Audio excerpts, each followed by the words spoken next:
All right, here we go. Week 2 in the books.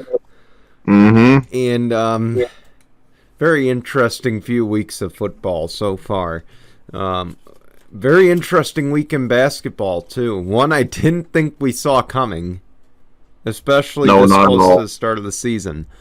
We'll talk about that in a moment. Of course, we've also got some NFL news. Probably the best catch in the last 5 years just occurred on Thursday night. And if you didn't have Amazon Prime to watch it, man, you missed out. We'll talk about it here. Of course, we'll have our Week 3 picks and our Week 4 Thursday night football pick and Tinkle on this. But we begin with the takeaways, and I believe you started last time, so I'll get going here. And I'll make mine pretty quick, hopefully. But we begin, of course, with the saga between Giselle and Tom Brady, of course. Right. As you all know, Giselle was not very happy about Tom Brady returning to play this season. She's still not very happy with him. Well, now there might be a little bit of compromise. She wants him to be there for their kids as well as his son that he had with the previous wife. Of course, the compromise is that Brady will be taking a veteran rest day every single Wednesday. Now, of course, that means he's going to be listed on the injury report every single week because he's a DNP on Wednesday. I love it because I already read that he's questionable to play Sunday, you know, as if the media doesn't understand what's going on. So, you know, Right. all I can say is good, but you know what? I think I've said my point so many times on here of what do you have left that you can possibly accomplish, so I think I'm just going to let it rest at this point. Honestly, with Tom Brady, I mean, I don't know how true it is, but apparently there's an article out there that shows proof that, like, he went up to Chris Godwin and was like, I just don't have the arm strength like I once had to him. So I don't know what is truly going on with Tom Brady this year. Yeah, the Bucks are 2-0, but barely 2-0. They haven't really been playing all that great this year. People are saying, well, this is his last year. They could be Super Bowl bound. I don't see it, only because I just don't think they're that great of a team. I mean, they do, but I just don't think that they're the team to beat if they were to get into the Super Bowl this year. As far as Giselle goes, like, just understand that your husband is an athlete and he's going to think about the football field more than, you know, family time and stuff like that, because he still has time for that. I mean, you know, I'm sure, I want to say, and I know he hasn't publicly announced it, but you know, that it will be his last season, but I really do think this is his last actual season in the NFL. And I think that he has a job lined up as a commentator, or he will be Fox's number one guy going into next season. I'm pretty sure, you know, he's already got a job lined up. He's just going to play out this year. I think he already knows at this point this is going to be his last year and hasn't publicly announced it. I think what might happen, it might be like another like Peyton Manning type thing where it's going to be his last year, somehow gets to the Super Bowl, maybe wins it, and says, I'm going to ride out into the sunset, you know. But, or could lose and be like, I'm done. You know, I've, you know, put everything into this game, I'm done. So, yeah, who knows? I don't think this, you know, I think this is the end here. I think, you know, end of the year he's going to retire. I do still think, though, because of how the NFC has played to this point, he's still going to be a Super Bowl threat. So I disagree with you there, because the NFC, there's really nobody that stands out. I don't even count what the Cowboys did last week. And again, I'll cover that a little bit later. But, you know, to be honest, the Bucks seem like the team that's better off than anybody else. Now, I'm going to say this too. I don't want to go too deep into it, but of all the teams so far, there really hasn't been a team that has stand out, maybe other than Buffalo. As far as the Veteran Day goes for Brady, I think it's a good move for him because then he can still take care of his business outside of work and then also still be on the practice field and get ready for the football games heading into the upcoming weeks. I'm not going to comment on the Bills because I want to stick to the point here. But what I will say is, as far as the NFC side, the Bucs are the most complete team. But I would be remiss to believe that Brady's not going to give it his all and go out on top. He's going to give it the old go. And, but again, I say he's won 7 Super Bowl rings. He's got more than any other franchise, any of the 32 NFL franchises. At this point, it's just time to say, you know what? I've won everything. Let's call it quits here at the end of the year. Regardless, win, lose, whatever happens. Moving ahead, though. Aaron Judge has been in the news a lot recently, and I'm waiting for his drug test to come back still, as a non-Yankee fan. But Aaron Judge is closing in on the home run record. Of course, he almost had it the other night. He almost had it on Thursday night against the Boston Red Sox and just didn't get it. It's likely that by the time we've recorded this and by the time it's been uploaded that he has gotten the home run record over Roger Maris. And it's likely that he's going to be the Triple Crown winner. I don't even think that's a question. If he wins the Triple Crown, he's the MVP. Right. As far as the Yankees in the postseason, again, I'm waiting for the Astros in 6. I'm just saying, it's going to happen. Well, as far as Aaron Judge goes, congratulations, to him for a really great season this year for the Yankees. I'm pretty sure that MVP is secured in the bag for him.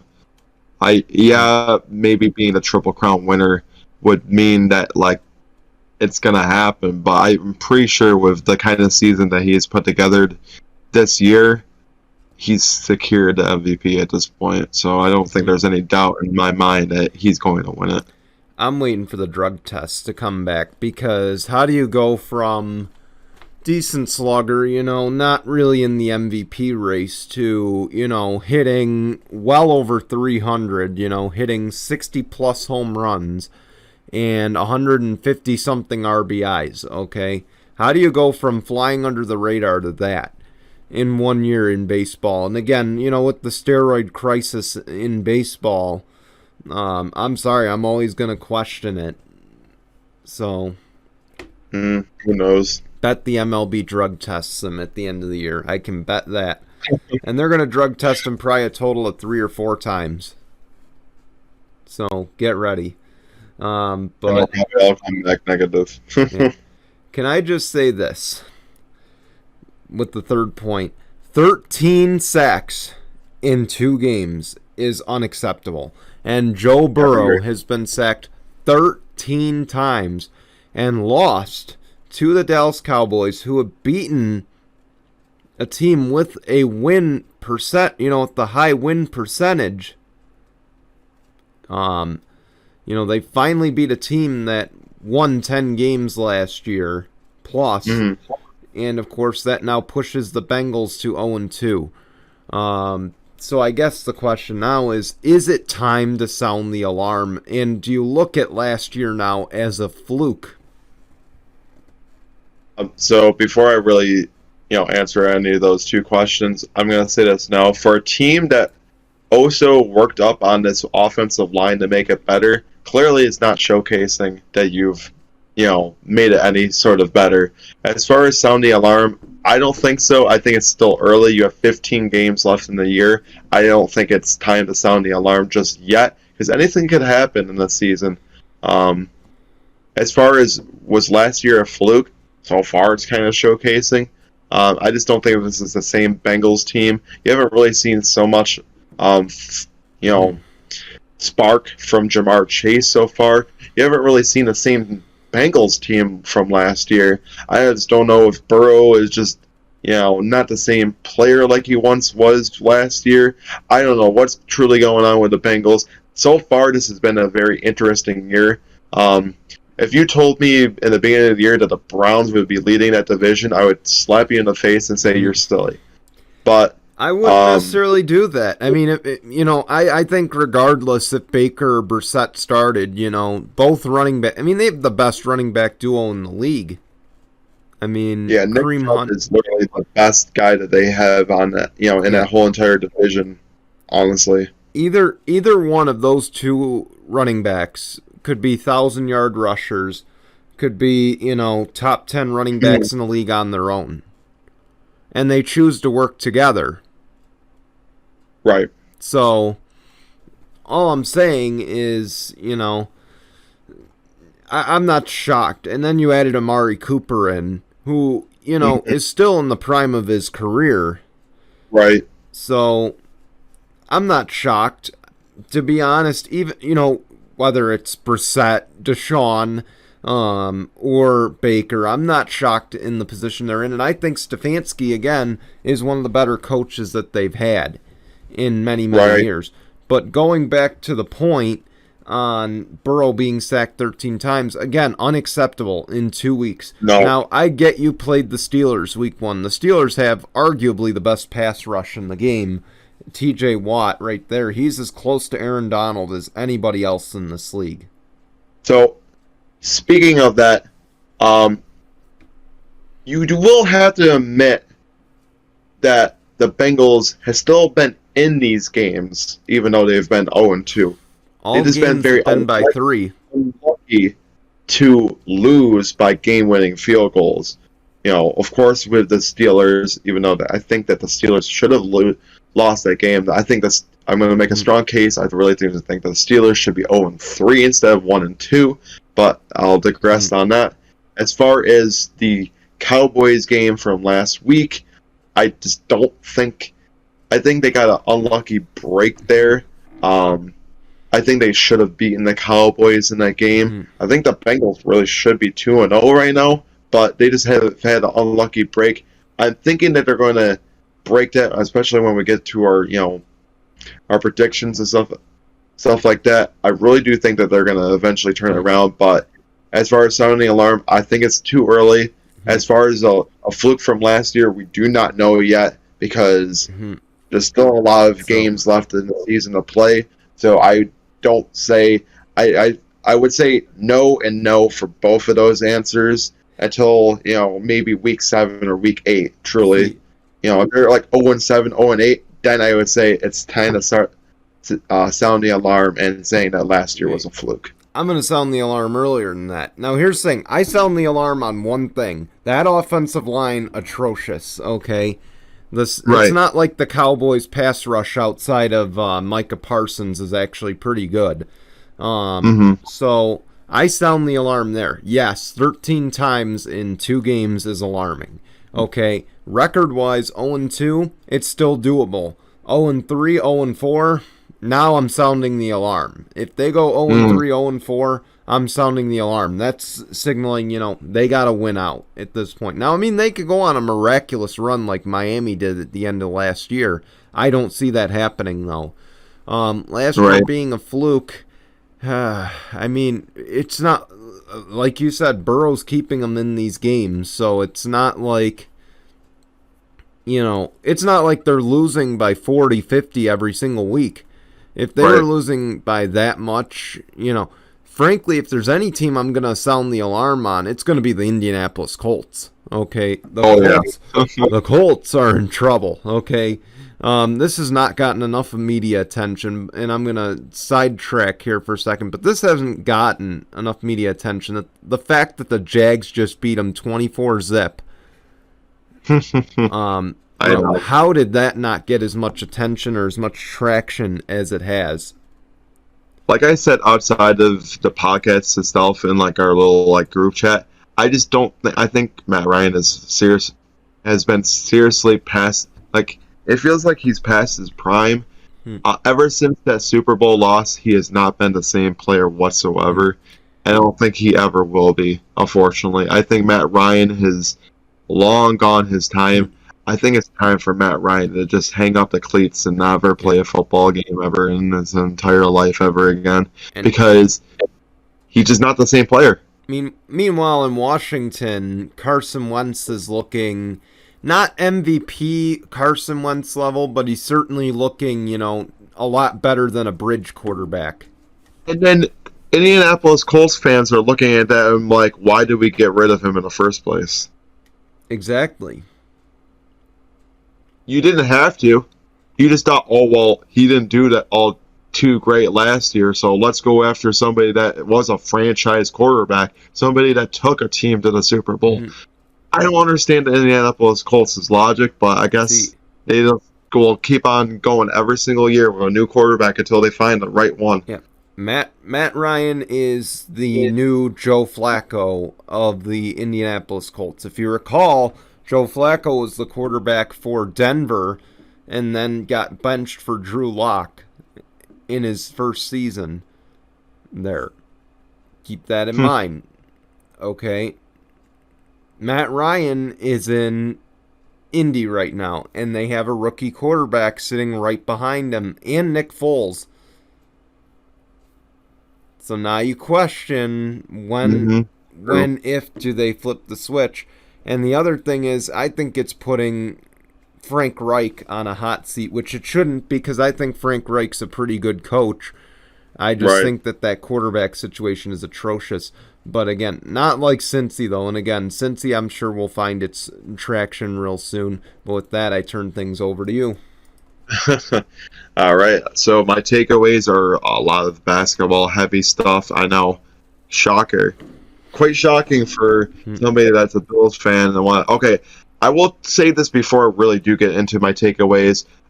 Great win by the Buffalo Bills, showcasing that they can beat a lot of these good teams. So far, they've only given up an average of less than 10 points a game to opposing offenses, which is showcasing that defense is no damn joke to have to deal with.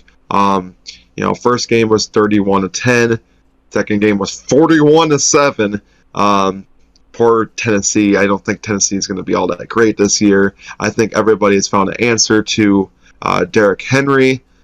So far, Derrick Henry has not been that great through 2 games for Tennessee. If there's any team to probably sound the alarm to, it's probably Tennessee.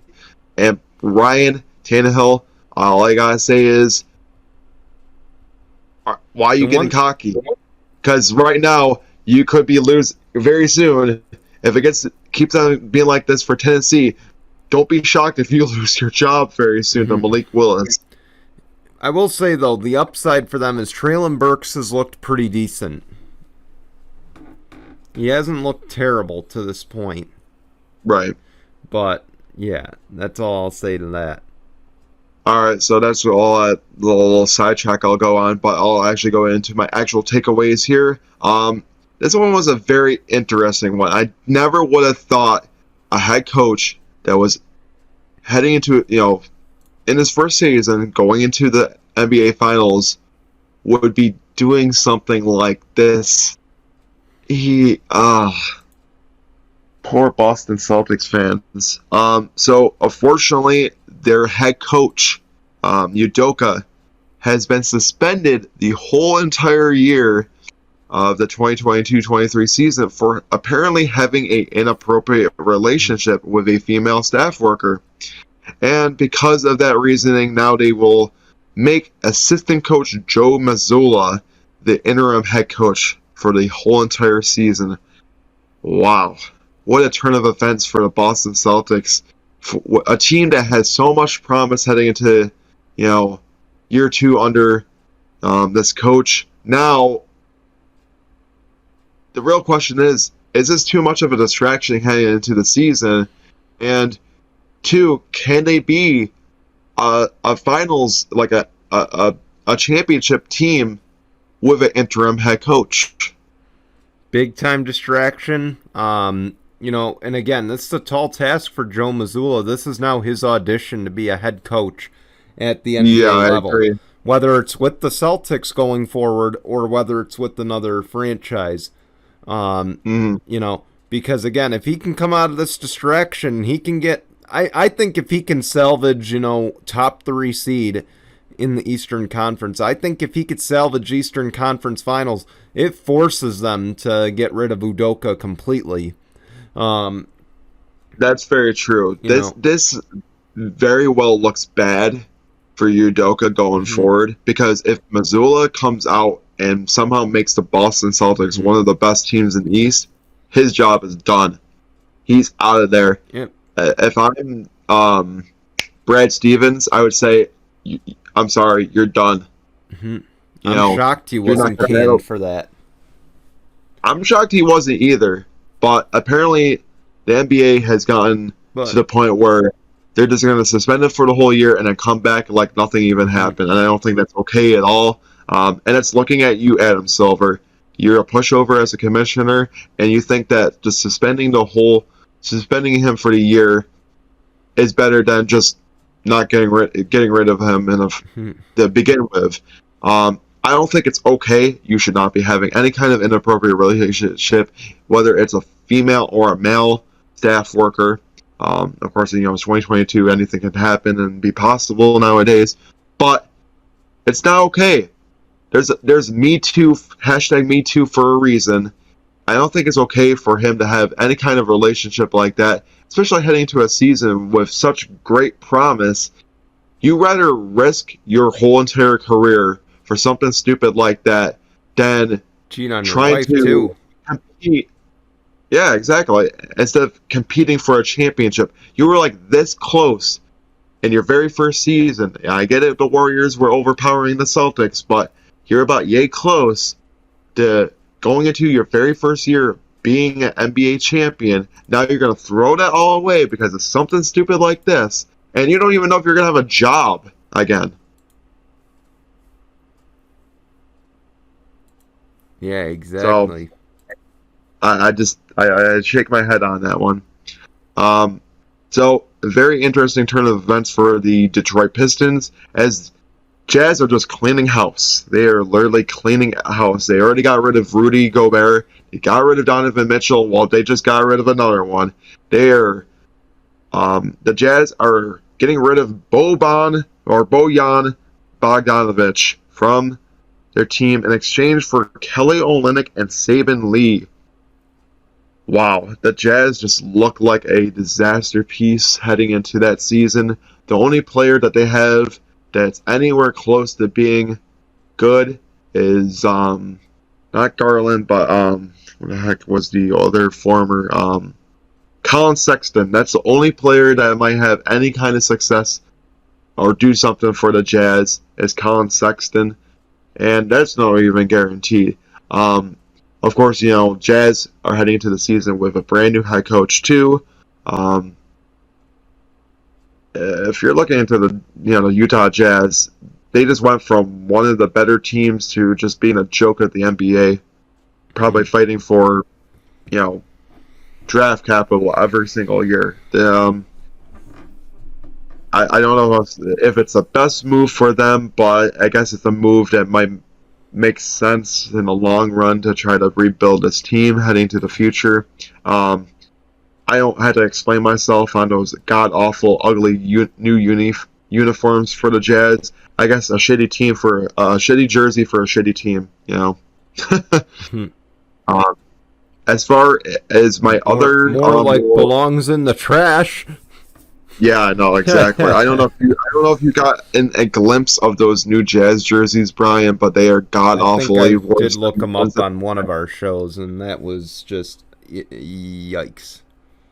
Yeah, they're like those yellow and black unis with like the Jazz.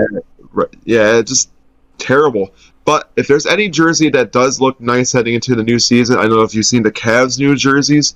They look all right. I mean, they're not really the greatest, like... The Cavs change jerseys like every year, so what's the difference? Oh, I know they do.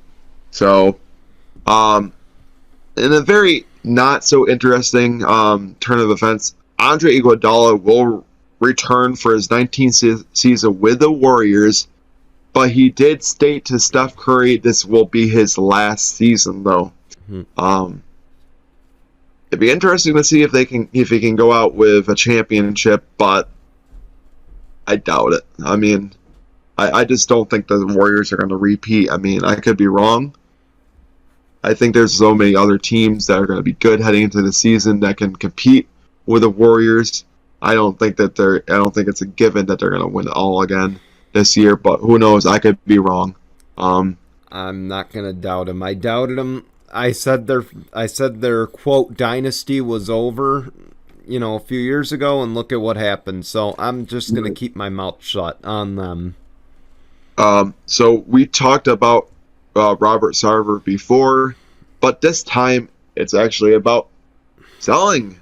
He's in the process of selling both the Phoenix Suns and the Phoenix Mercury, as he should. I hate to say it. I don't think that they don't want to lose their sponsorship with PayPal. We talked about it last week on here, but now he is in the process of selling both franchises.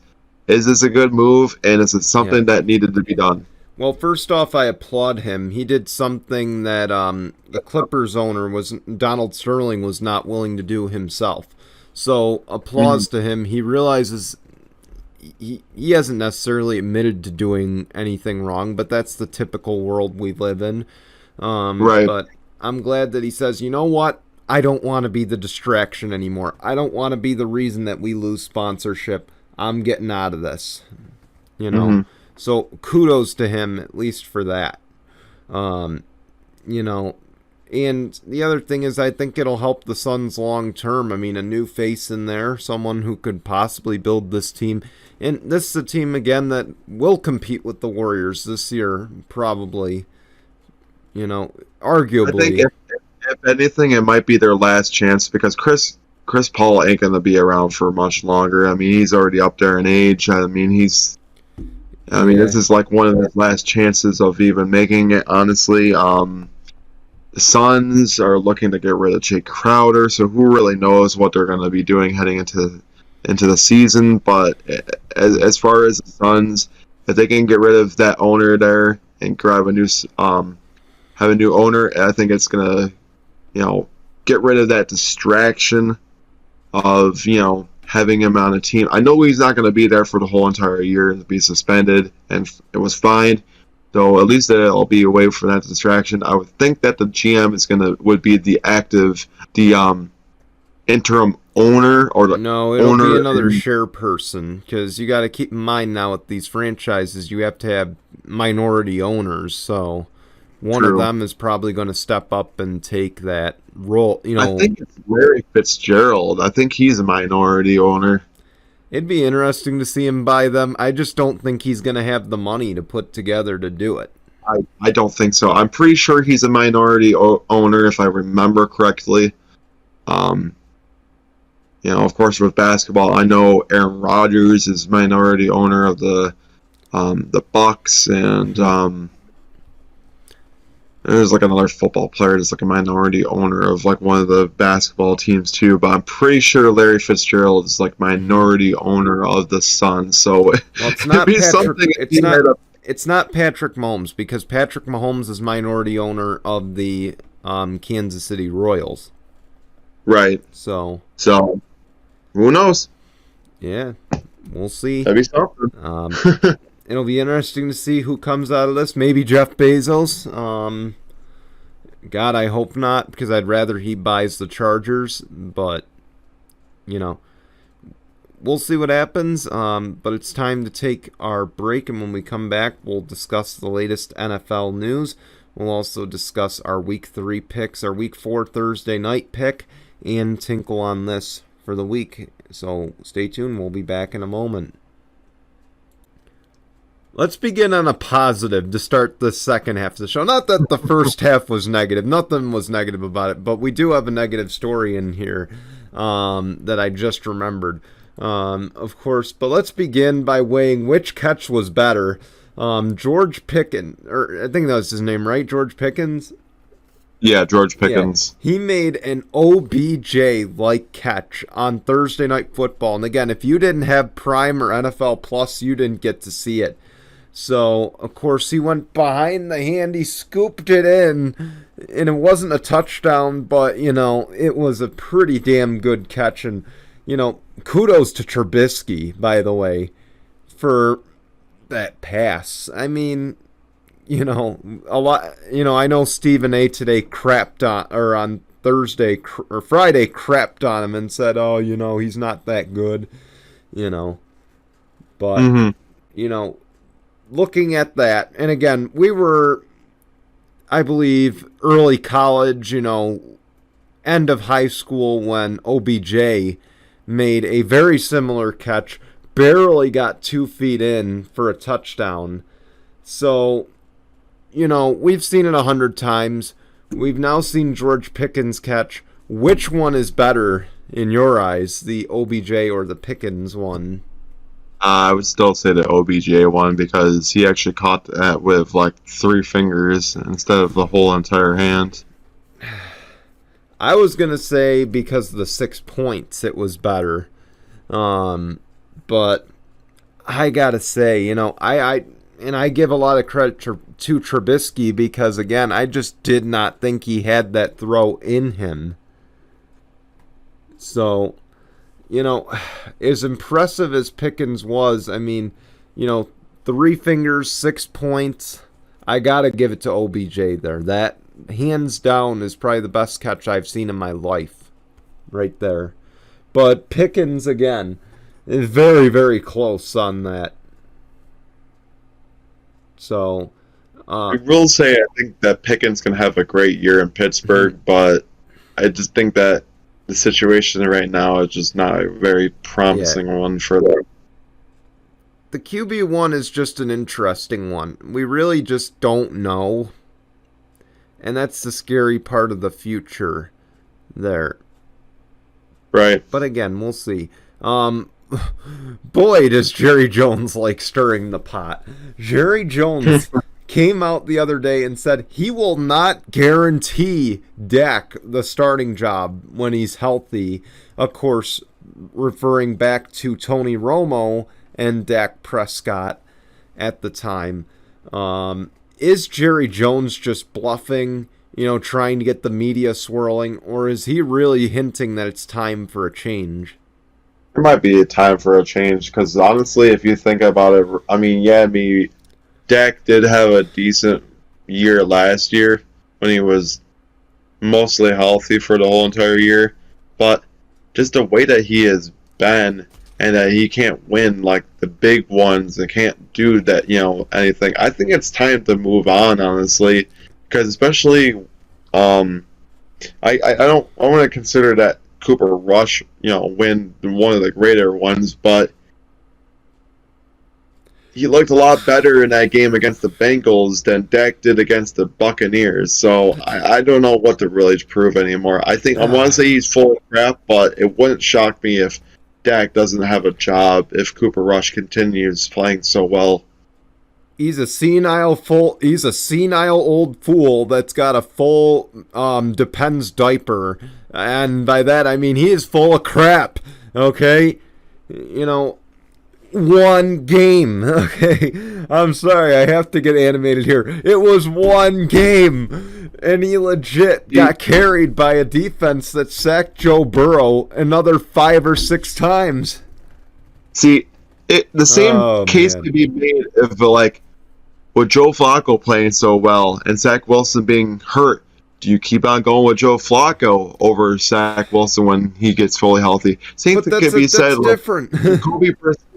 The same thing could be said about Jacoby Brissett and Deshaun Watson. I know Deshaun Watson suspended, but Jacoby Brissett has been playing really well this year. What do you do in that case? Do you? But those are 3 totally different situations. Yeah, Zach Wilson's injured, but Zach Wilson played probably the worst outside of Trevor Lawrence as far as the rookie quarterbacks went. Okay.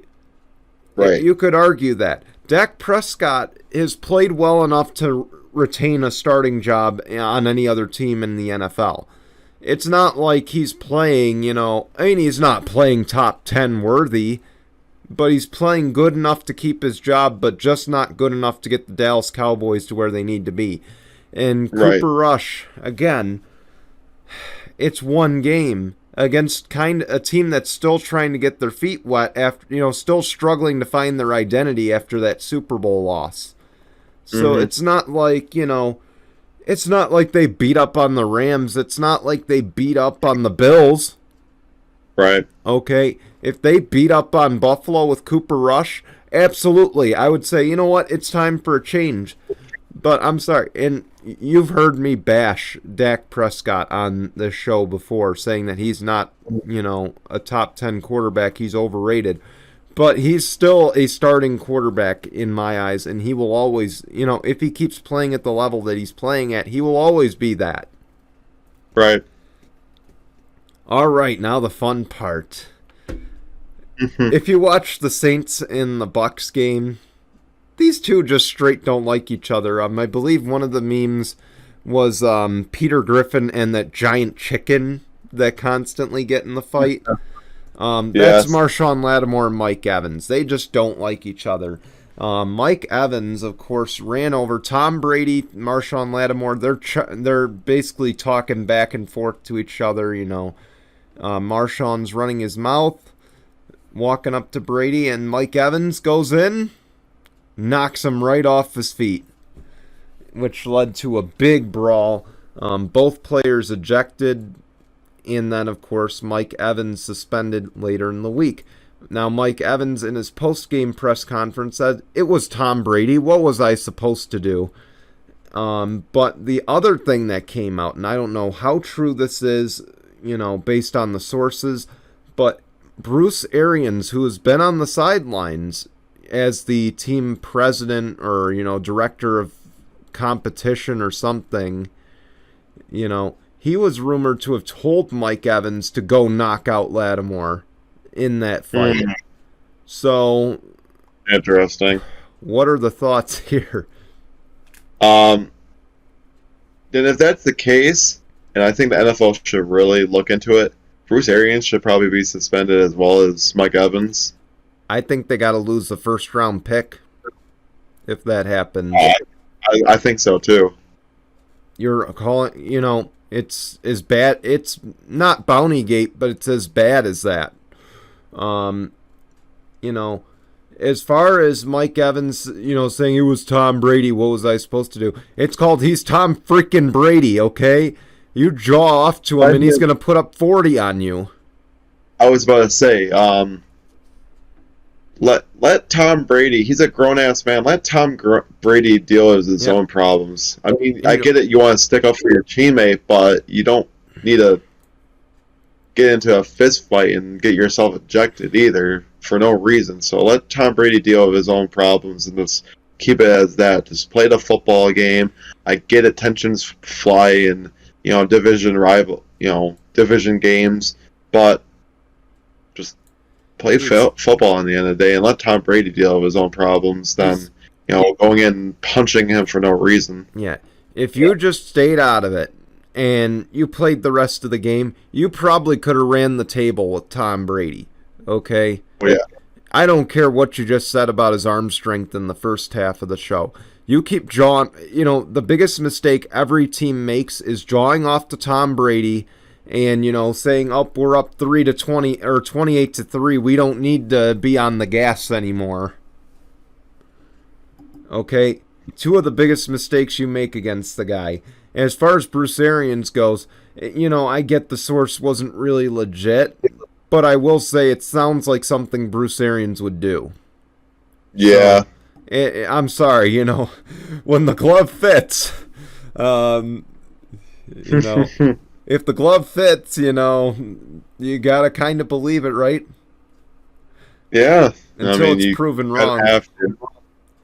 But with that, though, again, I agree with you. Arians should be suspended or fired if that's the case. And then, of course, first-round pick should be taken. But with that, let's go make our picks. Let's begin, though, with the Texans and the Bears. And the Bears are favored by 2.5. I don't know. I mean, I'm saying the Texans have been that great of a team, but it would be interesting. I'm still probably going to go with the Bears over the Texans just because the Bears haven't been too bad of a team this year. I mean, I believe in Mills Mafia. Keep in mind, Lovie Smith has now coined it Mills Mafia, not to be confused with Bills Mafia.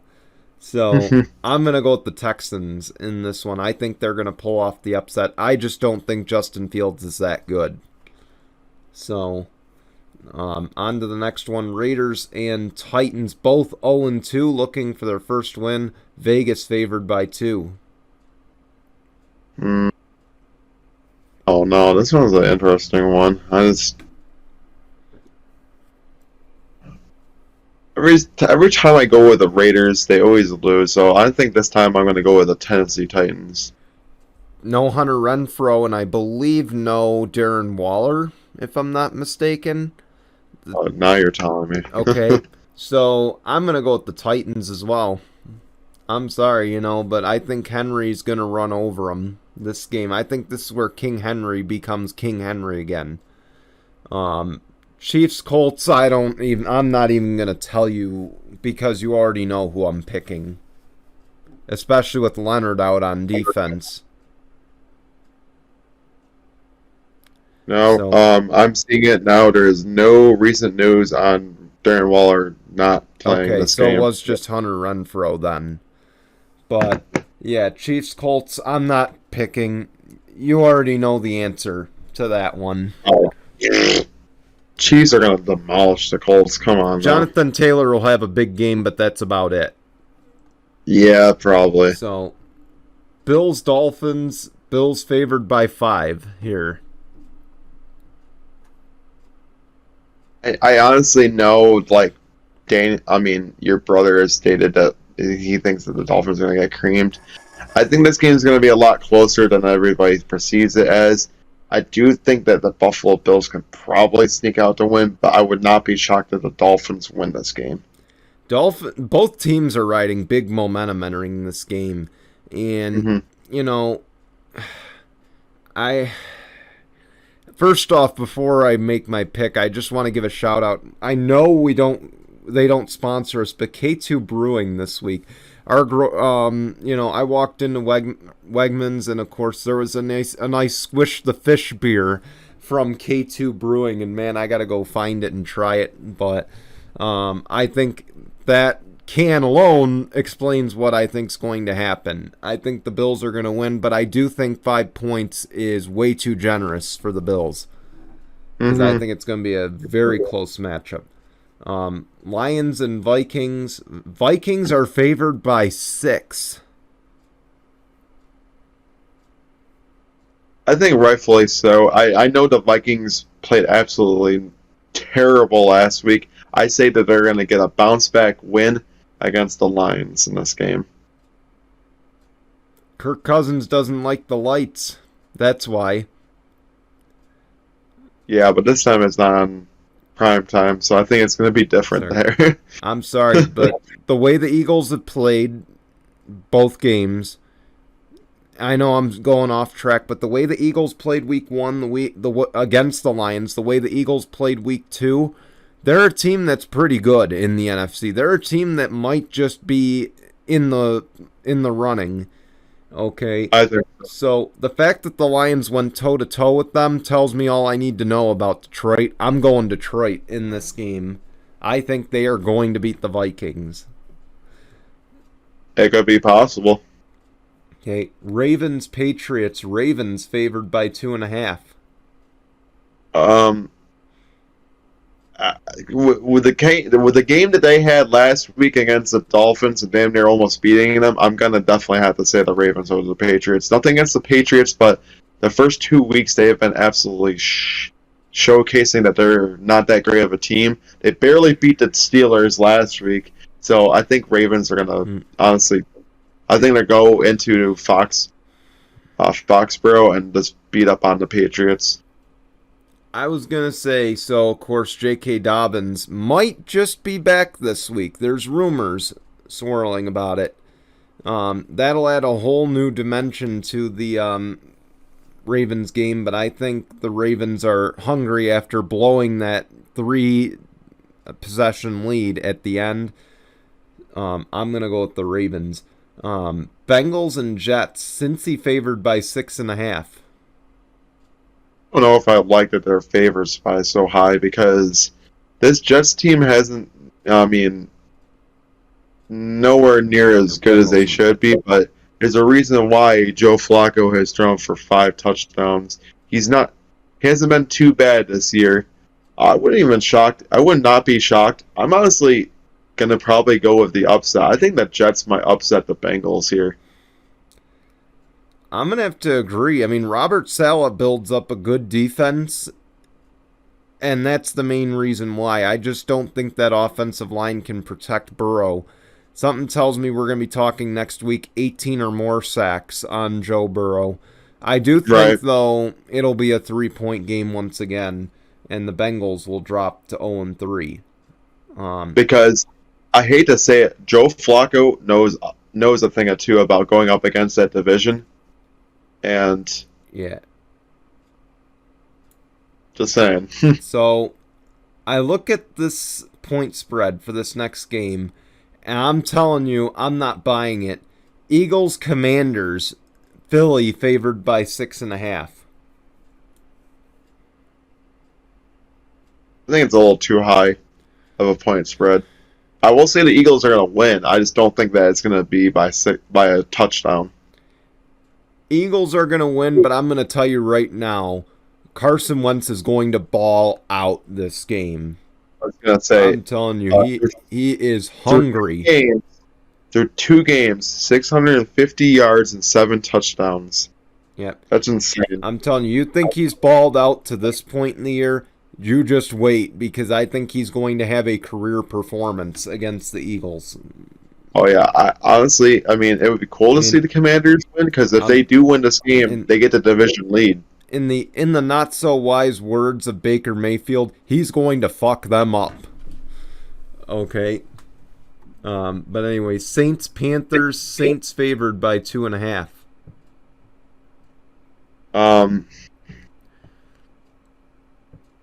Yeah, I'm probably going to go with the Saints. The Panthers, just with Baker Mayfield, hasn't shown that, he's set to be a franchise quarterback anywhere, honestly, so I'm going to say the Saints. The Panthers aren't necessarily the worst team that is 0-2. They're far from it. There's 0-2 teams that you could argue that are just, they don't deserve to be right there, and I think the Panthers are one of them. But I'm going to go with the Saints here. And again, I'm only going to go with them right now, but I will tell you that the Panthers, I'm on alert for an upset because, again, Jameis Winston's playing on a broken back. You've got half your roster injured. It might just play in the Panthers' favor. Might. So, don't rule it out, and I do like that point spread for that. There's none for this game. If I remember correctly, I think this is also whoever wins this game gets to be in the second place behind the Buccaneers too. Absolutely. There's no point spread for this game, and probably for good reason. Again, we don't know the status of Justin Herbert. I imagine he will play, but again, this early in the year and playing the Jags, who knows? But Chargers, Jags. No favor. Again, I don't have any numbers here. I could share my screen on that. So.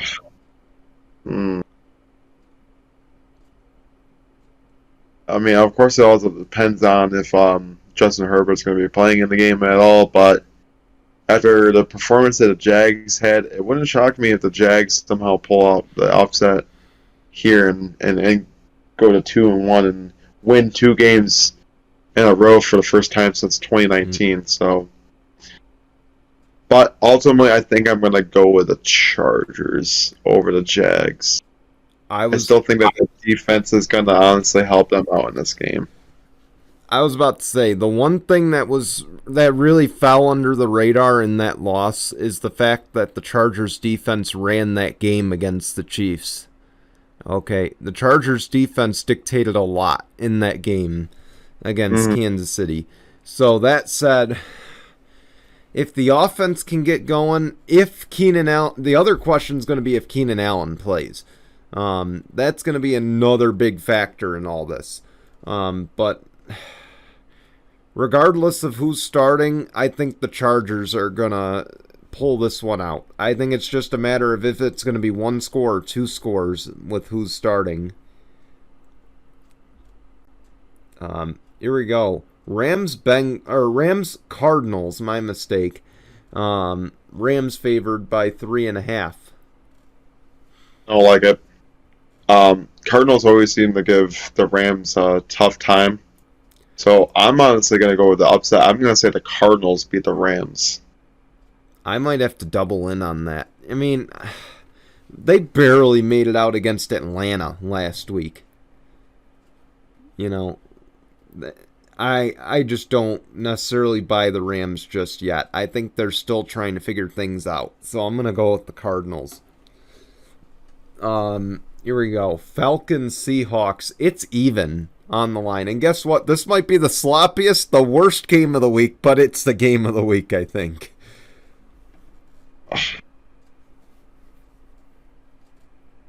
I have no idea, honestly. I mean, I want to go. My gut's going with Seahawks, but I might just go with a Falcons upset. I got to go Falcons. They went toe-to-toe with the Rams. Okay, they went toe-to-toe with the Rams, and they didn't blow a lead. Okay, they came back in that game to go toe-to-toe with them. So I'm going to go with the Falcons. Final 4:25 game, Packers and Buccaneers. Bucks favored by 1, and this technically is the game of the week. Buccaneers have always given the Packers a tough time. It doesn't even matter if it's regular season or the playoffs. I'm gonna have to go the Buccaneers over the Packers. I think it's going to be a lot further than a point. I'm not going to sugarcoat it. I think it's going to be I think they're going to mop the floor with the Packers, and I think it's going to be the Bucks. And that's just not even because of Aaron Rodgers' wide receiver injuries. I just think that the Bucks are overall the better team. So, anyway, here we go. 49ers, Broncos, Sunday Night Football. San Fran favored by 1.5. And before you make your pick, should I just add in that there's been chirps around the locker room of players celebrating Trey Lance's season-ending injury, saying that now they actually got a chance at winning. And I just got to say, shame on whoever did it, but you're not wrong. I'm going to say the 49ers. Nothing against Trey Lance, but I just think that 49ers team is a lot better under Jimmy Garoppolo than Trey Lance. I should have mentioned when we were talking, sounding the alarm on the Bengals. Now, again, Bengals were in the Super Bowl. Broncos were far from it. But, man, Russell looks bad. I'm telling you. Yeah. He looks bad. There's actually pictures going around. Speaking of Russell Wilson, wide open wide receiver, and he missed wide open, actually not even wide receiver, wide open running back in the end zone, and doesn't throw it to him at all. I don't know if he's gone blind at 33 years old or not, but how can you have a running back, even if it's a running back, wide open and not throw him the ball? And I was seeing the picture too. He could have ran up the middle and even gotten a touchdown too. Worst case. I don't know what exactly happened there, but Russ, I don't know what's going on with you this year, man. You gotta man. wake up. But, I mean, to his point, Russell Wilson has had slow starts in the past and then, gotten better throughout the season. So hopefully that's the same case with the Broncos and Russell Wilson. But this is a division where you can't afford it. That's the big thing. But I'm just going to say the boys are back with San Fran on offense. Okay, You've got Jimmy G. George Kittle was officially made active for week 3. And then you've got Deebo Samuel, the jack of all trades. So I'm telling you, they're going to rout them on Sunday night. Okay. Oh, I agree. 49ers win, because I'm telling you, Jimmy G is out here to prove something now. Anyway, Cowboys, Giants. Giants are favored by a point. Yeah, I'm honestly pulling for the Giants. I think the Giants are set to have a great start to the season this year. Coach Dable, I give him all the praise because look what he's doing with that Giants team, and have them at 2-0. Yeah, they're been barely wins, and not really the greatest of wins, but hey, they're still wins. I was about to say back up the train because they've been two of the sloppiest wins I've ever seen in the NFL. Yeah, I know, I agree. It was a 21-20 against the Titans, and then 19-16 against the Panthers. So I mean, the thing that worked in their favor was the fact that the team they were playing played just as bad as they did. Right. So, I believe you went Giants. I'm going to go Cowboys here. I think they're going to be riding the momentum off of beating the AFC champs, and they're going to carry it into week 3. All right, here we go. Week 4, Thursday night, Prime Video, Dolphins and Bengals. Cincy is favored by 1.5. Wait, high? I'm going to Dolphins over the Bengals. I hate to say it. Mm-hmm.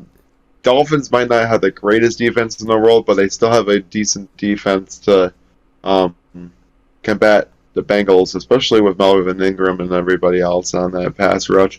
And the Dolphins just have a better offense, so I think they're going to rout that Bengals team.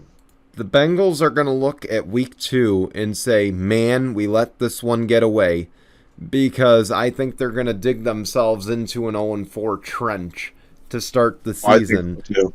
And I'm going to go with the Dolphins. It's just the Dolphins' defense. I mean, we give so much credit to the Bills' defense, but the Dolphins' defense is right up there too. Okay, Dolphins don't get enough credit on the defensive front as they should.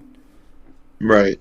But that said, that's our picks. Let's go on to Tinkle on this. And Dan Orlovsky made his Monday Night Football debut this past week, of course, covering the Buffalo Bills and Tennessee Titans slugfest, if you want to call it, or a football game, if that's what you want to call it. So Dan Orlovsky pregame, of course, they go up to the booth. Can I just say first that I miss Steve Levy? I think he was underrated. I think he was pretty decent. Yeah, I think he was pretty good too. Same with Louis Riddick, but Dan Orlovsky's the dumbest NFL analyst in the world, and and I think what he did in the booth just summarized how good he is as an analyst. Of course, he tried to cover up a sneeze and instead ripped a nice loud fart into the microphone.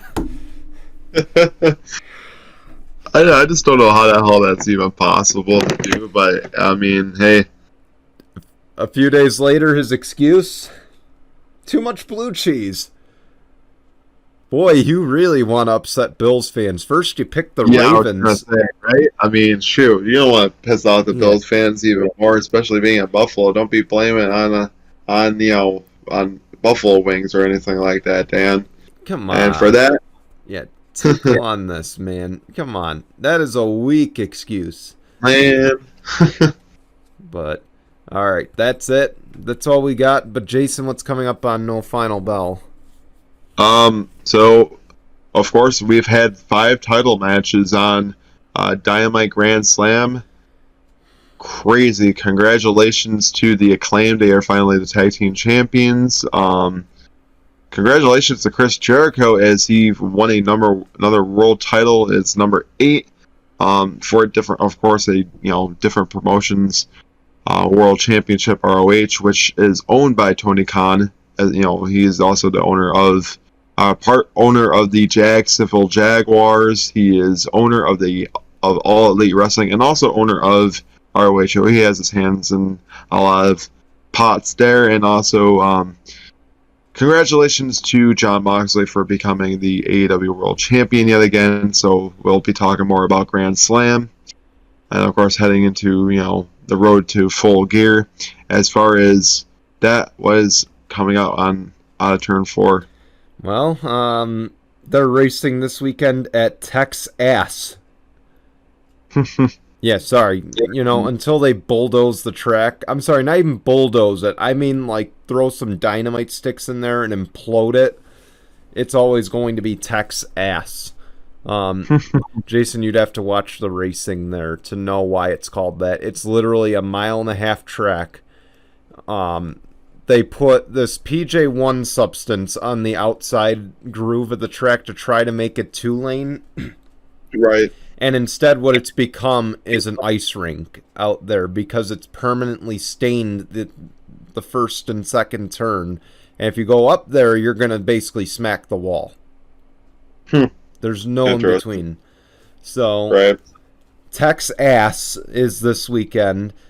And, of course, 3 races into the NASCAR Cup Series playoffs entering this weekend. 3 different winners. We now have 19 different winners through 29 races in the NASCAR Cup Series. And should I add in that the 3 previous winners entering the first round of the playoffs, non-playoff drivers. Of course, Eric Jones at Darlington, Bubba Wallace a couple weeks ago at Kansas, and then last week, Christopher Buescher and RFK Racing. They got to victory lane for the first time in 6 years. So will we have another non-playoff driver win? That's going to be the other big question. And, of course, a big news announcement. Taylor Kyle, the Arrow McLaren team president, has stepped down. That is huge.